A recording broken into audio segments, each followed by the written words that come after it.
جو کل کا فیصلہ ہے اس میں ہم سمجھتے ہیں کہ فلاز ہیں اور وہ انصاف کے تقاضے پورے نہیں کرتا. یہ امر اطمینان کے باعث ہے کہ اسمبلی ٹوٹنے کا خطرہ ٹل گیا ہے اور عمران خان صاحب کی جو بڑھت تھی وہ تو ہوا میں تحلیل ہو گئی ہے. اعتماد کا ووٹ لینا ہوگا.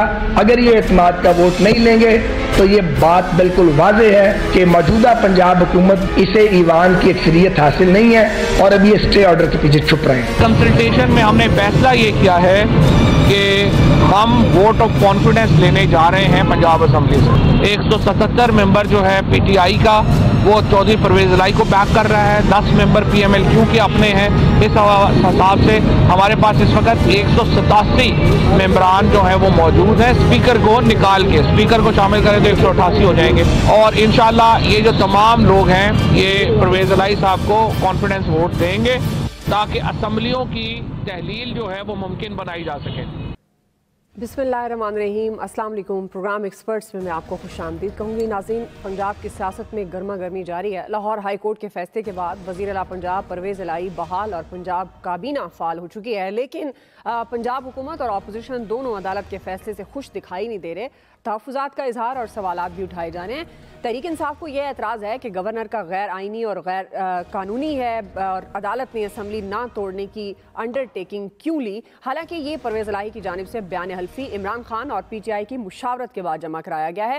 فواد چودھری صاحب کہتے ہیں کہ عوام کو انڈر ٹیکنگ جیسے معاملات سے نہیں روکا جا سکتا. وزیر اعلیٰ اعتماد کا ووٹ لے کر جلد پنجاب اسمبلی توڑ دیں گے. دوسری طرف پی ایم ایل این نے لاہور ہائی کورٹ کے فیصلے کو چیلنج کرنے کا اعلان کیا ہے. آج خواجہ سعد رفیق، رانا ثنا اور طارق بشیر چیمہ سمیت حکومتی شخصیات نے نیوز کانفرنس کی. دعویٰ کیا کہ گورنر نے قانون کے مطابق نوٹیفیکیشن جاری کیا. عدالتی فیصلے میں انصاف کے تقاضے پورے نہیں کیے گئے، اسے چیلنج کیا جائے گا. جبکہ وفاقی حکومت نے پنجاب کی صورتحال پر سپریم کورٹ سے آج خود نوٹس لینے کا بھی مطالبہ کر دیا. ہمارا سوال یہ ہے کہ وزیر اعلیٰ پنجاب پرویز الہی کی بحالی، حکومت اور اپوزیشن دونوں عدالتی فیصلے سے ناخوش کیوں ہیں؟ پینل کا تعارف کروا دیتی ہوں. آج میرے ساتھ پروگرام میں موجود ہیں ڈاکٹر جمیل احمد خان صاحب، حافظ طاہر محمود اشرفی صاحب، نسیم صدیقی صاحب اور اسماعیل قاسم صاحب، اور آگے چل کر ہمیں فیصل حسین صاحب بھی جوائن کریں گے. نسیم صدیقی صاحب، میں آپ سے آغاز کروں گی. چونکہ گزشتہ روز لاہور ہائی کورٹ میں گورنر کے وکیل نے پیشکش کی کہ اگر پرویز الہی اعتماد کا ووٹ لیتے ہیں تو گورنر نوٹیفیکیشن واپس لینے کے لیے تیار ہیں، جبکہ پنجاب حکومت نے عمران خان کی مشاورت سے اسمبلی کی جو نہ توڑنے کی جو انڈر ٹیکنگ ہے وہ جمع کرائی. تو پھر دونوں جانب سے حالانکہ عدالت نے تو یہ جو ایک سیاسی آئینی قانونی بحران کی سچویشن نظر آ رہی تھی اس سے بچانے کے لیے ایک فیصلہ دیا، لیکن دونوں اپوزیشن بھی اور گورنمنٹ بھی ناخوش کیوں ہیں عدالتی فیصلے سے؟ بسم اللہ الرحمن الرحیم. دعا بہت شکریہ. آپ دیکھیں، جیسے کہ ہم پہلے بھی ڈسکس کرتے رہے کہ یہ سیاسی معاملات ہیں اور سیاسی جماعتوں نے خود مل کے ان کا حل نکالنا ہے، اور جو آئین بنایا گیا وہ بھی سیاسی جماعتوں نے پارلیمنٹ میں بیٹھ کے بنایا ہے. پھر جب آپ آپس میں آپ کا اتفاق نہیں ہوتا اور آپ عدالت کے پاس جاتے ہیں تو کم از کم کچھ ادارے ایسے ہونے چاہیے جن کا وقار جو ہے وہ موجود رہنا چاہیے. آپ جب عدالت میں گئے، عدالت اس میں اور کیا فیصلہ کر سکتی تھی؟ میرے خیال سے عدالت کا بہترین فیصلہ ہے، کیونکہ ابھی اس کے اوپر ڈسکشن ہونی ہے، اس میں دونوں طرف سے وکلا پیش ہوں گے اور اس کا نتیجہ نکالا جائے گا. گو کہ گورنر کا اقدام جو تھا وہ آئینی تھا یا غیر آئینی تھا، لیکن ٹائملی انہوں نے گورنمنٹ کے ساتھ تو بہت اچھا سلوک کیا کہ ان کو کم از کم انہوں نے ریلیف دے دیا اور اس نوٹیفیکیشن کو انہوں نے کالعدم قرار دے دیا. تو اگر یہ سیاستدان اپنے معاملات خود حل کر لیں تو میرے خیال سے پھر عدالت کو بیچ میں جانا نہیں پڑتا. آپ نے دیکھا کہ جب اپریل میں ووٹ آف نو کانفیڈنس آیا تھا قومی اسمبلی میں، اس وقت بھی سپریم کورٹ نے فیصلہ کیا تھا. اور ابھی بھی کچھ یہ دیکھنے میں ضرور آیا، اگر سیاسی طور پہ بات کریں، کہ گورنر صاحب کا اختیار تو ہو سکتا ہے. گو کہ ایک ڈسکشن چل رہی ہے کہ جب اسپیکر اجلاس بلاتا ہے تو اسپیکر ہی ختم کر سکتا ہے، گورنر اجلاس بلائے تو وہ ختم کر سکتا ہے. گورنر صاحب نے تھوڑی سی جو ہے وہ جلد بازی کا ثبوت دیا. اگر وہ ان کو 7 دن یا 10 دن کا ٹائم دے دیتے تو میرے خیال سے گورنر صاحب کا اور پی ڈی ایم کا جو موقف تھا تھوڑا سٹرونگ ہو جاتا. اس میں بات یہ تھی کہ کئی ممبران غائب تھے، کئی ممبران ملک سے باہر گئے ہوئے. پی ٹی آئی کی ایک ایم پی ہیں جن کا بیٹا بیمار ہے، اس کو کینسر ہے اور اس کا علاج دبئی میں ہو رہا ہے. نمبر ہے، تو ایک دن کے اندر آپ 186 ممبران کو ایک دم سے اکٹھا نہیں کر سکتے. تو میرے خیال سے گورنر صاحب سے یہی مسٹیک بڑی ہوئی ہے کہ انہوں نے اس میں ٹائم لیمٹ نہیں دی، اور عدالت نے پھر بالکل صحیح فیصلہ کیا کہ جب تک اس بات کا فیصلہ نہیں ہو جاتا آپ اسمبلی نہیں توڑیں گے، کیونکہ اگر اسمبلی توڑ دیتے تو سارے کا سارا معاملہ جو ہے وہ ون سائیڈڈ ہو جاتا. تو میرے خیال سے عدالت کا فیصلہ دونوں فریقوں کو ماننا چاہیے. اگر یہ بڑی جماعتیں عدالتوں کا فیصلہ نہیں مانیں گے تو وہ پھر عوام سے کیا توقع کر سکتے ہیں؟ بالکل صحیح. ڈاکٹر جمیل احمد خان صاحب، آپ کس طرح سے دیکھ رہے ہیں جو اب سیاسی ماحول بنا ہوا ہے؟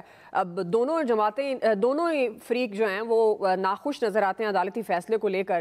اب یہ جو ایک قانونی آئینی سیاسی بحران کی فضا تھی، آپ کے خیال میں یہ ٹل گئی ہے یا یہ معاملہ ابھی آگے چلے گا؟ فواد چودھری صاحب تو کہہ رہے ہیں 187 لوگ ہمارے پورے ہیں اور ہم چاہتے ہیں کہ جلد سے جلد ہم اعتماد کا ووٹ لیں اور فوراً اسمبلی کو تحلیل کریں.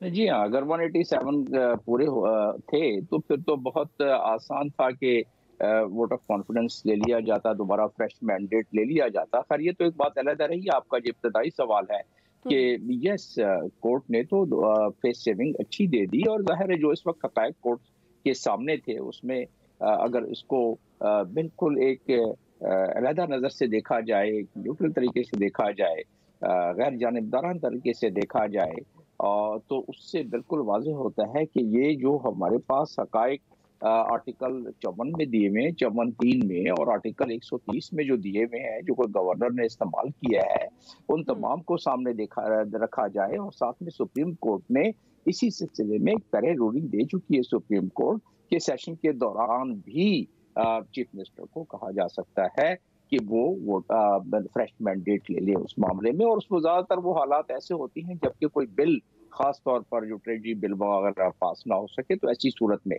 لیکن بہرحال کورٹ نے بالکل جو گورنر کا آرڈر تھا اس کو ہیلڈ ان ابینس کیا ہے. جو میں نے اس کو مشاہدہ کیا اس کے مطابق ابھی تو کیونکہ اس پہ ہیئرنگ ہونی ہے، لہٰذا اس کو اگر کالعدم بالکل کر دیتے تو پھر تو ہیئرنگ کی ضرورت ہی نہیں تھی اور پھر معاملہ دوسرا ہو جاتا. لیکن یہ انڈر ٹیکنگ لینے کا معاملہ یہ آئینی بحران سے بچانے کے لیے، کیونکہ اس کے پیچھے منظریہ، جو اس کے پیچھے ذہن تھا وہ یہی تھا کہ اس پہ ووٹ آف کانفیڈنس لیا جائے یا اسمبلی ڈیزالو ہونے سے بچ جائے. تو دونوں مقاصد پورے ہو چکے اس میں، اور اس مقاصد کو پورا حاصل کرنے کے لیے اس وقت جو پنجاب ملک کا سب سے بڑا صوبہ ہے، وہاں انسٹیبلٹی، وہاں اس قسم کی افراتفری، وہاں اس قسم کی جو ہے بھونچال، وہ ملک کے لیے بھی نقصان دہ رہتا، اور ظاہر ہے پنجاب کے لیے تو نقصان دہ ہی ہے. تو اس لحاظ سے دیکھا جائے تو شواہد، حقائق، ایویڈنس، آرٹیکلز سارے موجود تھے، جس کی روشنی میں ایک عام آدمی بھی جو تھوڑا بہت بھی لا کا اسٹوڈنٹ رہا ہے، اس کو اندازہ ہوتا ہے کہ یہ بہت بیلنسڈ قسم کا فیصلہ ہے جس نے ویسے سیاسی جماعتوں کو فیس سیونگ دے دی. یہ اور بات ہے کہ سپریم کورٹ میں جا سکتے ہیں بالکل اس کے فیصلے کے خلاف، جو ابتدائی فیصلہ دیا ہے، جو انٹرم دی ہے، ریلیف دیا ہے اس معاملے میں، تو اس سے ایک اور مقصد حاصل ہو جائے گا حکومت وقت کا. وہ مقصد یہ حاصل ہو جائے گا کہ یہ معاملہ اور تھوڑا سا لمبا ہو جائے گا اور تھوڑا سا معاملہ کھنچ جائے گا، جو کہ الیکشن کے جو حکومت کی منشا ہے، جو مرضی ہے کہ الیکشن وقت پر ہوں، تو اس وقت تک بات ٹل جائے گی. جیسے کہ ہم دیکھ رہے ہیں کہ پہلے عمران خان چاہتے تھے کہ فوراً فی الوقت اسی وقت الیکشن، بس اسمبلی ٹوٹے الیکشن ہو جائے. تو آہستہ آہستہ ہو کے وہ کل انہوں نے بیان دے دیا کہ مارچ تک بھی الیکشن ہو سکتے ہیں. اور اب آگے جا کے ایک آدھ مہینے کی آگے پیچھے کر کے معلوم ہوتا ہے کہ ریاست اور سیاست میں جب اتنی زیادہ آمنے سامنے کھڑی ہو گئی ہے، اور جب ریاست جو ہے ہچکولے کھا رہی ہے معیشت کے لحاظ سے، اور اب تو دہشت گردی کی لہر اس میں آ گئی ہے، تو جب وہ ہچکولے کھا رہی ہے تو اس سلسلے میں یہ لچک سیاستدانوں کو دکھلانی پڑ رہی ہے اور پڑے گی آگے جا کے زیادہ تھوڑا اور. تو اس لحاظ سے میں سمجھتا ہوں کہ یہ فیصلہ بھی اس وقت بڑا بیلنس ہے. اور دوسرا یہ ہے کہ آگے بدلتے ہوئے حالات جو نظر آ رہے ہیں اس میں محسوس ہوتا ہے کہ یہ سپریم کورٹ میں چلی جائے گی حکومت، اور حکومت کے سپریم کورٹ کے جانے سے یا سو موٹو اگر سپریم کورٹ نے لے لیا تو یہ معاملہ الیکشن اپنے وقت پر یا 1-2 مہینے کے آگے پیچھے جو کہ مقصد تھا وہ پورا ہو جائے گا. اور جو اس وقت ہماری دیگر حالات ہیں اس کو تھوڑا سنبھالا دینے میں اس کو شاید تھوڑی سی مدد مل جائے گی. جی اسماعیل قاسم صاحب، آپ کس طرح سے دیکھ رہے ہیں عدالتی فیصلے پر تحفظات کا اظہار کریے اپوزیشن بھی اور حکومت بھی، اور انڈر ٹیکنگ کا جو معاملہ ہے وہ فواد چودھری صاحب کہتے ہیں کہ عوام کو انڈر ٹیکنگ جیسے معاملات سے نہیں روکا جا سکتا، جبکہ اب یہ بات تو ہے کہ انڈر ٹیکنگ کی ہی وجہ سے یہ جو بحران کی فضا تھی اس پر قابو پایا گیا ہے. بہت شکریہ. دیکھیں جہاں پہ تحفظات کی جہاں تک بات ہے تو میرا خیال ہے وہ صرف آن کیمرہ اس لحاظ سے بیکاز ان کو اپنا ڈیسیجن میکنگ ان کی نہیں تھی، جہاں پہ سارٹ آف اسٹیبلشمنٹ کہہ لیں یا somebody has played a role in this regard کہ انہوں نے دونوں کو فیس سیونگ دی ہے. اب فیس سیونگ تو بڑی آبویس تھی، دیکھیں پی ٹی آئی کو بھی چاہیے تھی اور پی ایم ایل این کو بھی چاہیے تھی، پی ڈی ایم کی جماعتوں کو بھی چاہیے تھی. پنجاب سب سے بڑا صوبہ ہے، پنجاب قلعہ رہا نون لیگ کا، لیکن وہاں پہ انفلٹریٹ کیا تھا پی ٹی آئی نے. اب وہ کس نے کروایا تھا that's a separate debate. اسی ڈیبیٹ کو اگر میں یہاں پہ دوبارہ سے لے کے آؤں تو الیکشن کے اتنے قریب آ کے جہاں پہ عمران خان صاحب کا اتنا اسٹرانگ نیریٹو تھا اور ان کے پاس ایک آخری پتہ تھا کہ میں اسمبلیاں ڈیزالو کر دوں گا، جس کے اوپر بہت سے لوگ یہ کہتے رہے کہ شاید اسمبلیاں وہ ڈیزالو نہیں کریں گے، یہ صرف ہیر سے ہے، صرف یہی باتیں ہیں، لیکن وہ کہہ تو چکے تھے، اس کے اندر آ چکے تھے. اب وہیں پہ آ کے مقتدر حلقوں نے ہو سکتا ہے کہ خان صاحب کو سامنے بٹھایا اور بڑا کلیئرلی پیارے لفظوں میں کہا ہو یا دوسری ٹون میں کہا ہو کہ it's not possible, it's not going to happen, یہ نہیں ہو سکتا. تو اب اس کے اندر خان صاحب وہاں سے بیک آؤٹ کس طرح کرتے، کس طرح سے نکلتے؟ وہ نہیں نکل سکتے تھے. الیکشن کے اتنا قریب آ کے اگر عمران خان صاحب بھی اگر یہاں پہ کچھ نہیں ہوتا اور جو ایگزیکٹ اسٹیٹڈ ٹائم ہے تب الیکشن ہوتے ہیں تو عمران خان صاحب کے لیے مسئلہ ہے. اگر بہت زیادہ پہلے جس طرح عمران خان صاحب نے ہارٹ ٹرانسلیٹ لیا تو وہ پی ڈی ایم کی وہاں پہ ڈیتھ ہے، اس کے علاوہ ان کے آپ کوئی مستقبل ہوگا نہیں اس کے اندر. تو یہ ساری سچویشن ہوئی اور اس ساری سچویشن کے اندر سیف ایگزٹ ملا، اچھا ڈیسیژن ملا، ریزنیبل تھا، ایکسپیکٹڈ تھا، کوئی سرپرائزنگ نہیں تھا. اس کے آگے جو یہ باتیں آ رہی ہیں کہ ہم لوگوں کو تحفظات ہیں، یہ ساری فیس سیونگ کی ہیں. جو یہاں پہ چیزیں انڈرسٹینڈ کرنے کی ضرورت ہے وہ یہاں پہ کہ جہاں پہ ہم لوگ آڈیو ویڈیو لیکس کے اوپر بزی تھے، مصروف تھے، یا ہم لوگ اپنی اور دوسری گیمز کھیل رہے تھے تو وہاں پہ دہشت گردی والی بات ابھی کورٹ پہ بھی بڑی انپورٹنٹ ہے کہ وہ تو ہمارے گھروں تک آ گئے ہیں. یہاں پہ اور زیادہ انپورٹنٹ چیزیں کہ اگر 584 ملین کی اور ایک ویک کے اندر ڈکلائن تھی ہمارے فارن ایکسچینج ریزروز کی. میں ساری باتیں ان کی پالیٹکس سے ہٹا کے اس طرف اس وجہ سے گھما کے لے کے آتا ہوں because this is the actual reality اور عوام کو یہ بتانا چاہیے. وہاں پہ تو آپ اپنی گیمز کھیل رہے ہوتے ہیں نا پالیٹکس کی، یہ کر لیں گے کل وہ کر لیں گے، پیچھے بند کمروں میں جا کے اب دوبارہ سے ساتھ بیٹھ جاتے ہیں، پھر سامنے آتے ہیں، پھر آگے کہتے ہیں ہمیں تحفظات ہیں، ہمیں پرابلمز ہیں، اس نے ہمارے ساتھ جاتی کی، یہ کر دی، ہائی کورٹ کا فیصلہ آ گیا اب ہم سپریم کورٹ چلے جائیں گے. تو انڈرسٹینڈ کرنے کی ضرورت ہے کہ پاکستان کی حالات کیا ہیں. پاکستان تو کہیں پہ بھی نہیں رہا، آپ کے پاس جو اپنے 6.1 بلین کے ریزروز ہیں وہ بھی اپنے لیے دوست ممالک نے آپ کے رکھوائے ہیں، تو آپ کی پھر مستقبل کیا ہے، فیوچر کیا ہے؟ دیر از نو فیوچر پلان کیا ہے وہ بھی نہیں ہے آپ کے پاس. میں وہی باتیں ریپیٹ کے اوپر اسی وجہ سے اڑا ہوا ہوں بیکاز مجھے پتا ہے پاکستان تو ہے ہی نہیں. میرے سے somebody was asking me کہ what do you see کہ پاکستان کہاں پہ ہے. میں نے کہا اللہ معاف کرے، ہو سکتا ہے بڑا آپ کو انپاپولر لگے لیکن ہو سکتا ہے پاکستان ٹوٹ جائے. یہ حرکات ہیں، یہ نوبت آئی ہوئی ہے. آپ کے 7.5 دیکھیں 7.5 لاکھ بندہ اٹھ کے چلا گیا، 2,25,000 تھا 2021 کا فگر، 300 گنا اضافہ ہے. اب وہی اضافہ پریڈکٹ کیا جا رہا ہے کہ 500-600 گنا پہ چلا جائے گا. اس حد تک کا برین ڈرین ہے. تو آپ کی ساری یوتھ چلے گی، آپ کے سارے ٹیکنیشینز چلے گئے، ٹیکنیکل سٹاف چلا گیا، ڈاکٹرز انجینئرز پڑھے لکھے لوگ چلے گئے، تو پیچھے کیا رہ گئے؟ یہی پولیٹیشینز رہ گئے، یہی اپنی گیمیں کریں گے. عدالتی فیصلہ بالکل ٹھیک ہے، ایسا ہی ہونا تھا. ان کو فیس سیونگ چاہیے تھی، سیف ایگزٹ ان کو مل گیا. ناٹ شور یہ سیف ایگزٹ کے علاوہ اور کیا ایکسپیکٹ کر رہے ہیں. صحیح جی، فیس سیونگ آپ سمجھتے ہیں اور سیف ایگزٹ اور دیکھا جائے تو دونوں کے لیے. جی حافظ طاہر صاحب، آپ کے خیال میں اب یہ جو پرویز الہی سی ایم پنجاب کی بحالی کا جو فیصلہ آیا، اس پر اب گورنمنٹ بھی کے تحفظات کا اظہار کری ہے، اپوزیشن بھی تحفظات کا اظہار کری ہے، تو اب تجزیہ کار تو یہی کہہ رہے ہیں کہ بحران سے بچایا اس فیصلے نے، فیس سیونگ دی ہے. آلدو یہ بھی کہا جا رہا ہے کہ عمران خان کے بیانیے کو ٹھیس پہنچی ہے. آپ کے خیال میں یہ کیوں تحفظات کا اظہار کر رہے ہیں حکومت بھی اور اپوزیشن بھی؟ بسم اللہ الرحمن الرحیم، نحمدہ ونصلی ونسلم علی رسولہ الکریم. دیکھیں آپ شاباش تو دیتے نہیں، سخت جان نے اتنی محنت کر کے آپ کو جو نتیجہ لا کے دیا تھا، من و ان وہی کچھ ہوا ہے اور آگے بھی وہی کچھ ہونا ہے. اب فیصلہ ماننے یا نہ پورا ملک کی کورٹ کے اوپر چل رہا ہے. کسی جگہ وفاقی حکومت کو تحفظات ہیں، کسی جگہ پی ٹی آئی کو ہیں، اور پوری قوم کو نظام عدل کے اوپر جو مشکلات سہنی پڑتی ہیں وہ سب کے سامنے ہے.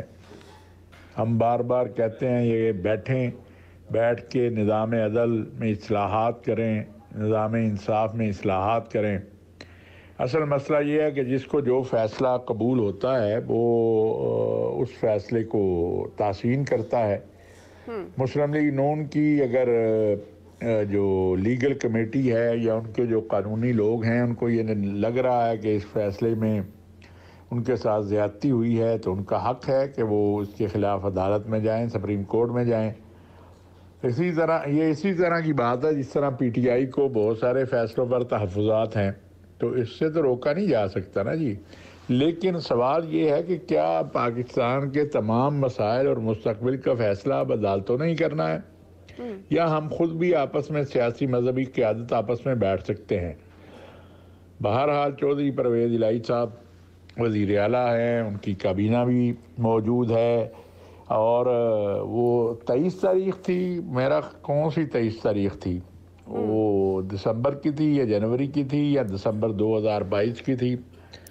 چلیں پنجاب میں تو یہ مسئلہ ہوا تو خیبر پختونخوا کی اسمبلی کیوں نہیں ٹوٹی؟ وہاں پر کیا مسئلہ ہے؟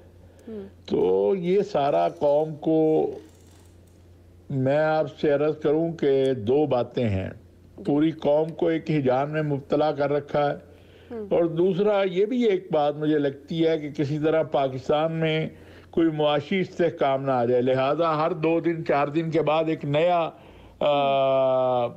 ایجنڈا پیش کر دو، ایک نئی تھیوری پیش کر دو، نیا احتجاج کر لو، تاکہ کوئی یہاں نہ انویسٹر آئے، نہ یہاں کوئی معاشی استحکام ہو، نہ دنیا کا اعتماد بحال ہو۔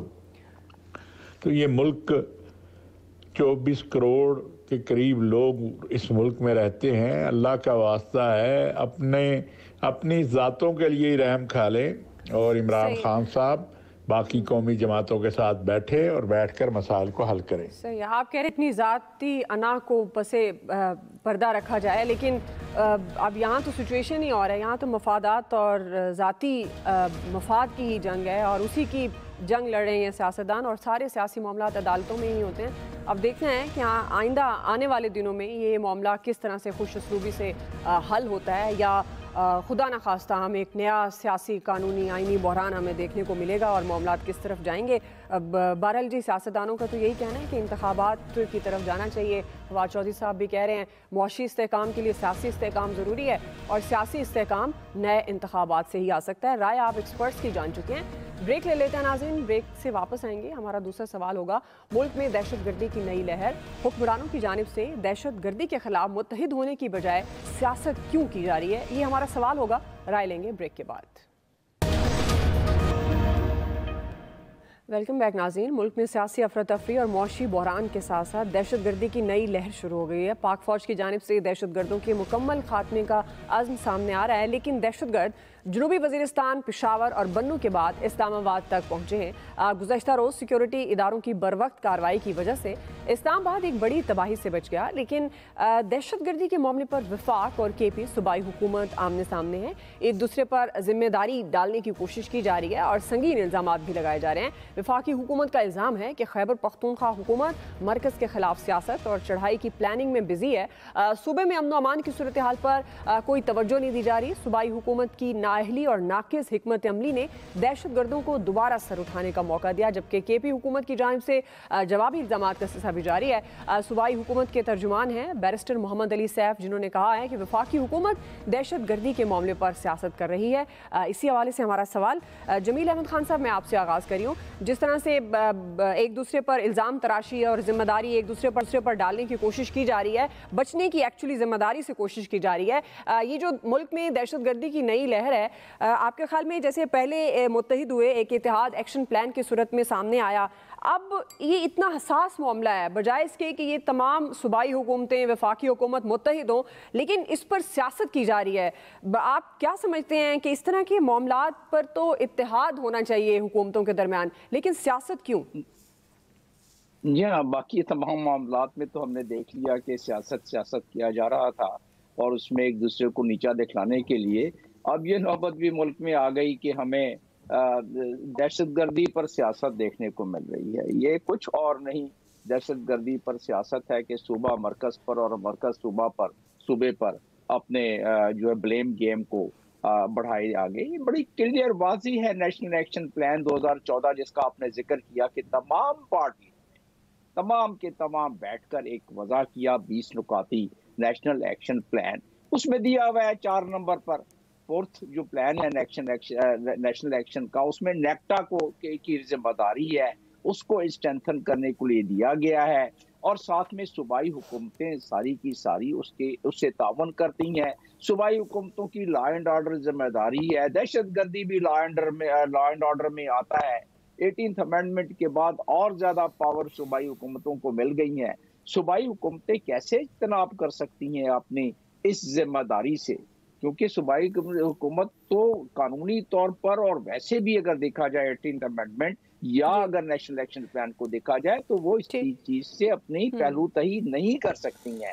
تو میں نے جس طرح کہ کہا کہ نوبت یہ آ گئی ہے کہ ہمیں جو ہے وہ اب سیاست دہشت گردی پر سیاست دیکھنے کو مل رہی ہے. پہلے ہم نے بہت سارے اور معاملات میں جو کہ ناپسندیدہ معاملات ہیں اس میں سیاست کر دی ہے. لیکن ابھی اس وطن کو ہم کیا کریں, اس لوگوں کو کس طرح مطمئن کریں؟ وہ کہتے ہیں نا کہ نادیدہ بہاروں کا فسوں ٹوٹ چکا ہے, پژمردگی یہ رنگ چمن بول رہی ہے, ممکن ہے کہ لب ساکت و سامت رہیں لیکن اے اہل وطن عرض وطن بول رہی ہے. تو خدا را سیاست نہ کریں اور اس پر جو ہے اپنا مل جل کر بیٹھیں اور اس پر اپنی یکجا کریں اپنی تمام طاقت اور قوت, تمام سیاسی جماعتیں, تب جا کے یہ معاملہ حل ہوگا. یہ معاملہ ورنہ بہت سیریس ہو جائے گا. جی حافظ طاہر صاحب.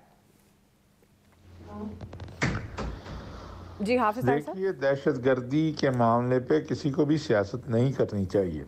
سب کو مل کے دہشت گردی کا مقابلہ کرنا چاہیے. بدقسمتی ہمارے ہاں یہ ہے کہ وفاق اجلاس بلاتا ہے, خیبر پختونخوا اس میں آتا ہی نہیں ہے. پھر آپ یہ دیکھیں سانحہ جو بنوں کا ہوا تو کیا وزیر اعلیٰ گئے زخمیوں کی عیادت کرنے, یا وزراء گئے, وزیر اعظم گئے, سپہ سالار گئے, وزیر دفاع گئے, صدر صاحب گئے؟ واقعہ کہاں ہوا؟ واقعہ خیبر پختونخوا میں ہوا. تو جب آپ کی انائیں, آپ کی ذاتی مصلحتیں اور مفادات اس حد تک بڑھ جائیں کہ آپ کو خون بھی نظر نہ آئے تو پھر کیا کیا جا سکتا ہے؟ کم از کم بنوں کی صورتحال کے اوپر تو ان کو بیٹھنا چاہیے تھا نا. وزیر اعلیٰ کو پہلے دن پہلے لمحے بنوں پہنچنا چاہیے تھا, پھر ان کو شہداء کے ہاں جانا چاہیے تھا, غازیوں کے پاس جانا چاہیے تھا. صحیح. لیکن وزیر اعلیٰ صاحب تو لاہور بیٹھے ہیں. ٹھیک ہے, بالکل آپ سے یہ کہہ رہے ہیں, ہونا یہی چاہیے تھا. نسیم صدیقی صاحب, ہونا تو یہی چاہیے تھا, لیکن اتنے حساس معاملے پر صوبے اور وفاق کے درمیان جو ایک جنگ کی سچویشن نظر آ رہی ہے, یہ معاملات کس طرف جاتے ہوئے دکھائی دے رہے ہیں آپ کو؟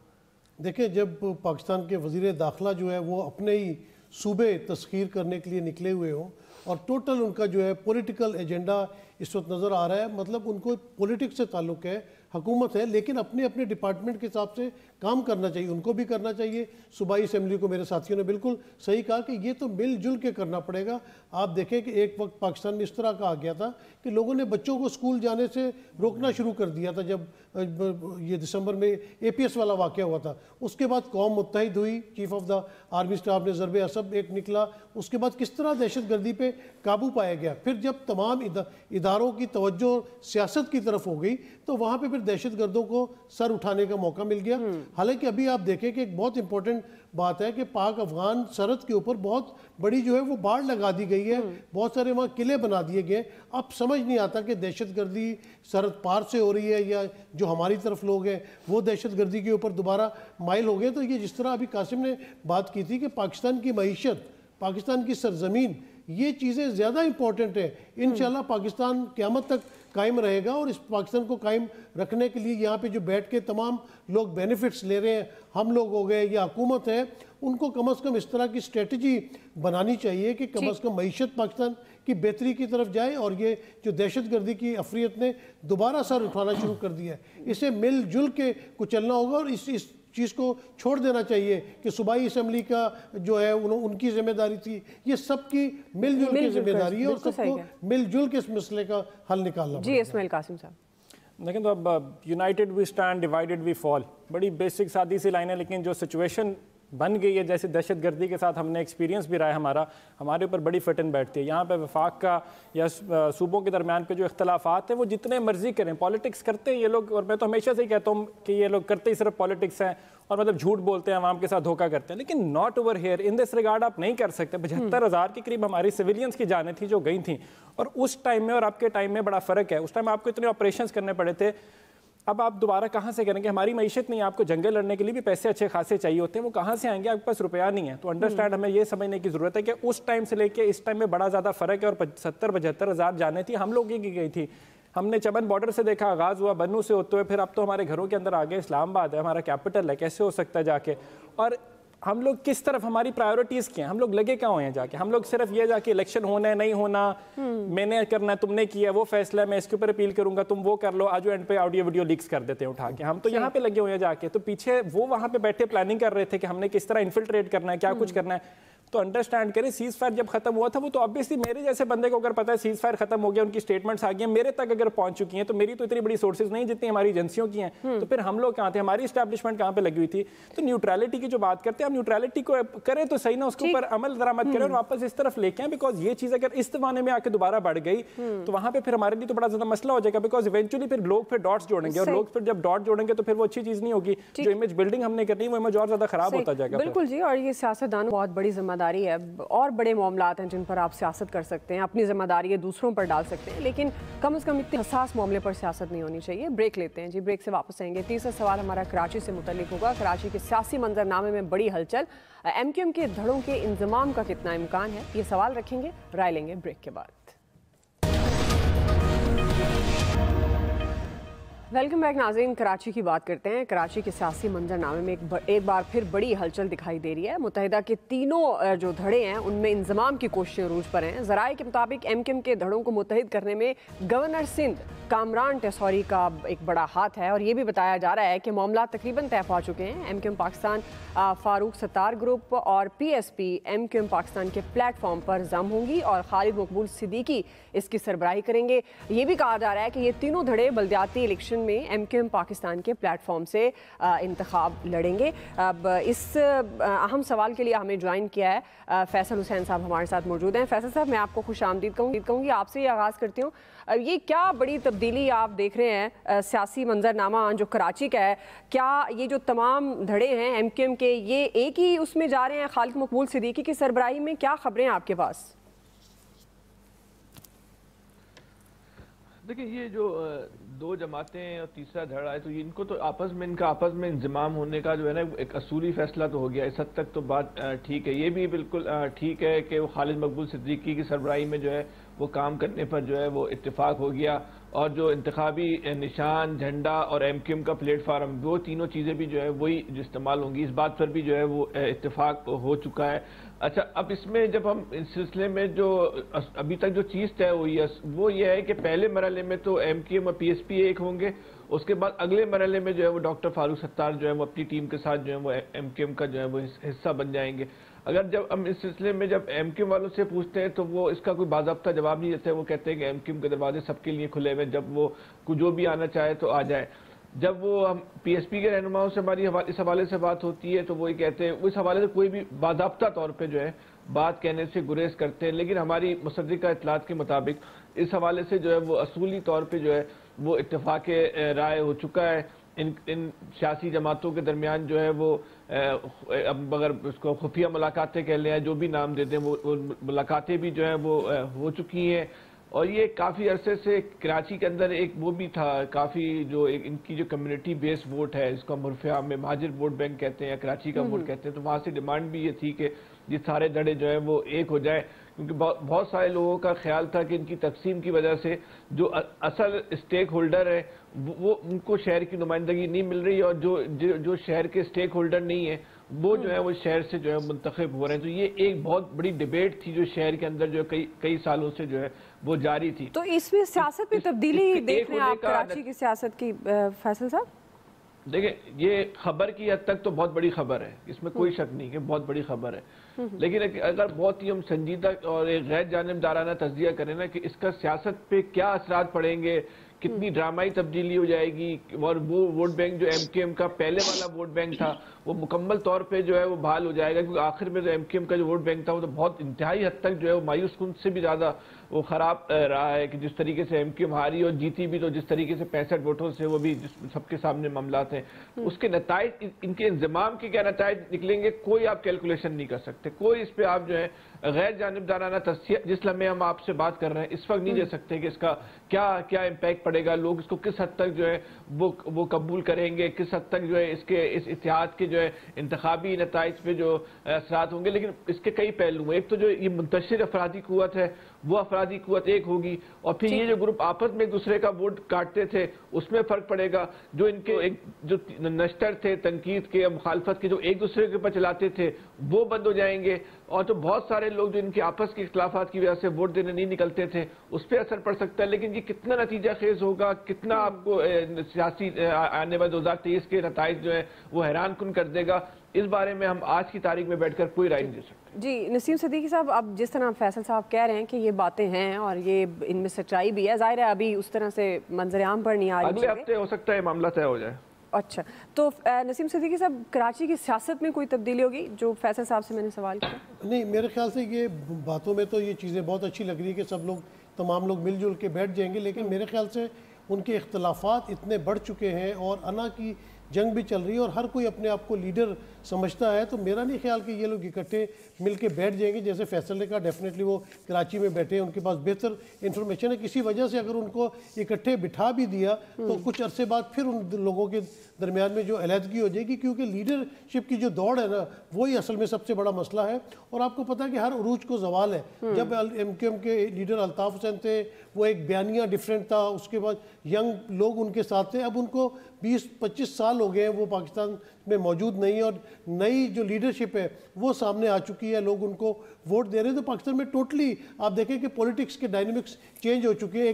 ایک زمانہ تھا کہ لاہور میں ہر طرف پیپلز پارٹی کے جھنڈے نظر آتے تھے, پیپلز پارٹی کے لوگ جیتتے تھے, پھر نون لیگ کی باری آئی. اب آپ نے دیکھا کہ پی ٹی آئی کا جس طرح ایک مومنٹم بنا ہوا ہے, تو میرے خیال سے یہ کوشش ضرور کر رہے ہیں لیکن کوئی اس کا مثبت نتیجہ مجھے نکلتا ہوا نظر نہیں آتا. جی ڈاکٹر جمیل احمد خان صاحب, آپ کس طرح سے دیکھتے ہیں یہ انضمام کی جو خبریں ہیں, اور کہہ رہے ہیں فیصل صاحب کراچی سے ان خبروں میں سچائی بھی ہے, تو آپ کو لگتا ہے کوئی سیاسی منظر نامہ بدلے گا؟ ظاہر ہے ایم کیو ایم کلیم کرتی ہے, بہت بڑا ووٹ بینک ہے ان کا. جی ہاں, اس میں انضمام کی تو جو اس وقت نظر آ رہا ہے وہ ہوتا نظر آ رہا ہے دراصل, اور اس کی کوئی ایک بڑے منظرنامے پر شاید ضرورت بھی پڑ گئی ہے. اور بڑا منظرنامہ یہ ہے کہ پی ٹی آئی کو 14 سیٹیں جو کراچی سے ملی وہ پلیٹ میں رکھ کے مل گئی تھی, اسی وجہ سے جو ایم کیو ایم میں توڑ پھوڑ تھی, اور ایم کیو ایم کی جو ہجانیت تھی, اور ایم کیو ایم کے جو کچھ اپنے کرتوت اور پوری ریاست کے کرتوت کو اگر ملایا جائے تو اس لحاظ سے دیکھا جائے تو یہ سارے معاملات اس نہج پر پہنچے تھے. یہ کہنا کہ ایم کیو ایم کا کتنا ووٹ منتشر ہو گیا ہے اور کتنا باقی ہے, ایم کیو ایم کا جو مرکزی خیال کا ووٹ ہے وہ تو اپنی جگہ پر انٹیکٹ ہے. اور اگر یہ انضمام بھی ہو گیا تو اس وقت آنے والے منظرنامے میں اور آنے والے الیکشن میں آپ کو اس کا بالکل سامنے نظر آ جائے گا. اور پھر بات صحیح کی گئی ہمارے دوسرے ساتھیوں نے کہ ایم کیو ایم اگر میدان میں نہیں رہتی ہے تو وہاں کے جو رہنے والے لوگ ہیں ان میں محرومی مزید بڑھے گی, اور وہاں سے جو نہ رہنے والے لوگ ہیں وہ ان تمام چیزوں پر وہ حاوی ہوتے جائیں گی, اور سیاست پر بھی, جو کہ آگے جا کے باقی دوسرے معاملات کو جنم دے گی, جس میں کہ کافی زیادہ فرسٹریشن اور کافی زیادہ کراچی کے لیے کوئی بہتر نہیں رہے گا. میں سمجھتا ہوں کہ ان کا انضمام کراچی شہر کے لیے جو کہ پاکستان کا دل ہے وہ ضروری ہے, کیونکہ وہ جب وہاں تھوڑی سی سکون ہوگا, وہاں کو پیس ہوگا, وہاں حالات بہتر ہوں گے تو معیشت پر بھی اس کا بہت اچھا اثر پڑے گا. جب یہ سب لوگ اکٹھے تھے ایک وقت تھا تو اس وقت انہوں نے کون سا ماجروں کی خدمت کر دی یا کراچی کے اندر بہت بہتر نظر آ رہا تھا. وہ کلیم تو نسیم صدیقی صاحب یہی کرتے ہیں کہ مہاجروں کی خدمت وہی کرتے ہیں. ابھی اتنی مار کھائی ہے, سبق بھی سیکھ لیا ہے, اور 14 سیٹیں جو کمائی ہیں اس کا سبق بھی سیکھ لیا ہے. چلیں اچھی بات ہے, اگر سبق سیکھ کے انہوں نے خدمت کرنی ہے تو یہ تو بہت ہی اچھی بات ہے. حافظ طاہر صاحب, آپ کس طرح سے دیکھ رہے ہیں کراچی کی سیاست کو ایم کیو ایم کے انضمام کے بعد؟ یہ وقت اور حالات آہستہ آہستہ ساری ایم کیو ایم کو دوبارہ اکٹھا کر دے گا. اس میں اگر نہیں ہوں گے تو وہ الطاف بھائی نہیں ہوں گے. اچھا, جو ان کے الطاف بھائی ہیں وہ نہیں ہوں گے اس نعرے کی وجہ سے جو انہوں نے پاکستان کے خلاف لگایا. باقی ایم کیو ایم کے لوگ سیاسی لوگ ہیں, وہ یہ سمجھتے ہیں کہ تنہا رہ کے کچھ نہیں ہونا, تقسیم میں کوئی طاقت قوت نہیں ہے, اور ایک دن آپ دیکھیں یہ سارے اکٹھے ہو جائیں گے. اور باقی آخر میں پھر کہوں گا کہ کبھی ہمارے ساتھی